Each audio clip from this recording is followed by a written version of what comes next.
અનુસૂચિત જાતિના લોકોએ જામકંડોરણામાં ભવન માટે વિરોધ કર્યો।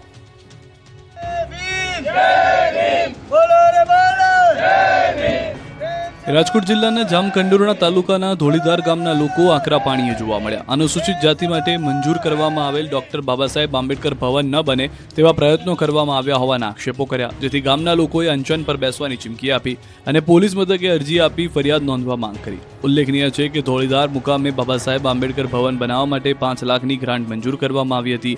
આ માટે પ્લોટ મંજૂર કરવામાં આવ્યા બાદ ઘણો સમય થવા છતાં ગામના 5 લોકોએ આ ભવનનું કાર્ય ન થાય તેવા પ્રયત્નો કરવામાં આવ્યા હોવાના આક્ષેપ કર્યા। ધોળીધાર ગામના સરપંચ તેમના હોદ્દાનો દુરુપયોગ કરતા હોવાનો પણ અરજીમાં ઉલ્લેખ કરાયો। ગામના લોકોએ 5 લોકો પર કાયદેસર કાર્યવાહી કરવાની માંગ કરી છે। પૈસાની લેતી દેતીમાં પેપર મિલના માલિક પર 5 શખ્સોએ કર્યો હુમલો।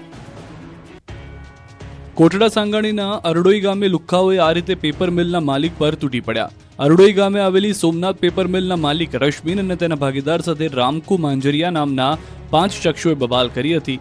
રૂપિયાની લીધી દેતી મુદ્દે બંને વચ્ચે બોલાચાલી હતી। વાત એટલી વધી ગઈ કે મારામારી સુધી પહોંચી ગઈ। રામકુ મંજરિયા સહિત 5 શખ્સોએ મિલ માલિકના ઘરે પહોંચી હુમલો કર્યો। લાકડીઓ સહિતના હથિયારો વડે મારવામાં આવ્યો। હાથ પગ ભાંગી નાખ્યા હતા, જેથી ઇજાગ્રસ્તોને હોસ્પિટલ ખસેડાયા।